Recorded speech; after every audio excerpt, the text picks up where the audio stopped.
So what we are seeing is not just a reduction in PLR, the prime lending rate, because prime lending rate, frankly, is not applicable to anybody here because they are not prime in that sense of a definitional term.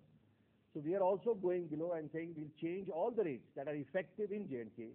The whole intention is that within J&K state, whatever maximum is possible in terms of an interest rate cut, we have done that. And this is also based on the fact that we find now, over the last 1.5 months, that the cost of deposits for the bank has come down.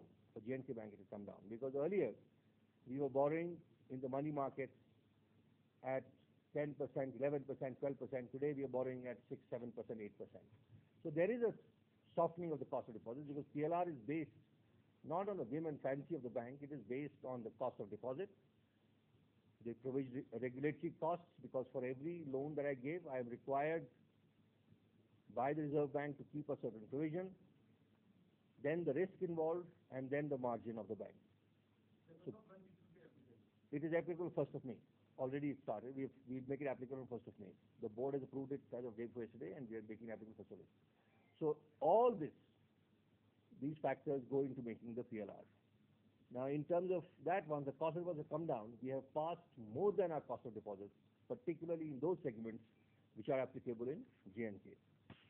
As far as the other segment goes, in terms of crafts, we have basically worked out for 5 categories of players in this segment: exporters, traders, retailers, manufacturers, and craftsmen. And we have worked out 4 schemes. The first is J&K Bank Handicraft Sustenance Finance. This is the livelihood finance scheme, which is in a tripartite arrangement. What we are trying to do is to work with the exporter, the craftsman, and J&K Bank.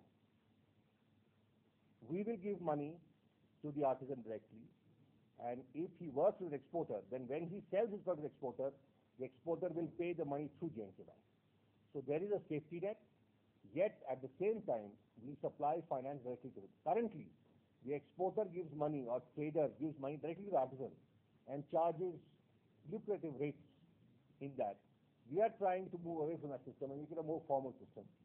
And because the exporter is not today able to finance the artisan, we are stepping in and financing him, hoping that in 18 months' time, demand will pick up, and when the artisan sells his carpet to the exporter will buy it and he'll pay J&K Bank, and J&K Bank will, after deducting its own whatever we have extended the facility, give it back to the artisan. In the event that an artisan does not want to work through an exporter, we still finance him under the second scheme called the J&K Bank Handicraft Sustenance Finance outside tripartite. So he can directly work with the J&K Bank to get the money. The third is the J&K Bank Crafts Livelihood Finance, which again we are giving a certain amount of facility at a certain interest rate, less than 10%, for 18 months so that he can actually survive. And this is getting into a staggered thing. He will not get the entire facility in one go. It will be a monthly drawdown that he will get so that he's able to survive. And we have our own revised Dastakar finance scheme whereby we finance the Dastakar. All these measures that we have taken essentially are to help the local industry of crafts to survive the current meltdown that we are facing. Because there is, and I don't see much of this reported in the press, but the kind of distress that is now prevalent in crafts, the entire industry is threatened. You may actually be in a situation where you will not be producing carpets at all in the state. It has long-term implications. The thing is very simple, that if today an artisan does not weave a carpet, he will move out into the services trade. He will probably become an auto driver or something. And the craft itself will be lost. Because it is something that if you're not practicing it, you will not go back to it. So it is in the nature of a long-term capacity building within the state that we have made intervention, and we are funding an industry that is worth 2,000 crores. It's a large part of advances set up. So it's in the nature of a counter-cyclical policy that we are intervening at this point of time And also in terms of the SMEs, that we find a lot of distress happening in Jammu, in all the industrial estates. The demand has come down. A lot of industries in Jammu have shut shop and wound up. A lot of retrenchment is happening. So to the extent it's possible for us that we are able to help that out with a reduction in interest rates, we have done so. So this is the two things that I want to speak to you about. If there are any questions, I'll be happy to answer them.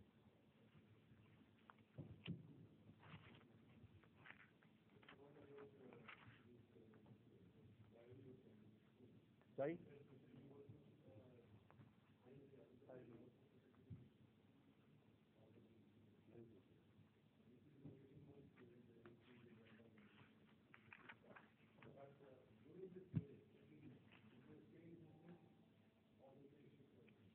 You see, we are ensuring that, I'll tell you how it works. Typically today, an exporter has an artisan, and every time he gives him 5,000 rupees a month. Last year, Mumbai Kaji Kalin, 5,000 rupees. Today, he's not doing that because he doesn't want that carpet today. So what we are saying is he'll provide that 5,000 to you instead of exporter. So he will weave the carpet, and we expect in 18 months' time the recession will will actually recede, and there'll be a demand generated after that. And at that point, when he is able to sell, he will pay us back. So we are acting as an intermediary right now to help him tide over, because the amounts are not very large. So let us say on a particular issue, you are really talking of 5,000 rupees a month. Because at nowhere in the trade, it is that the artisan is giving full amount of money. No.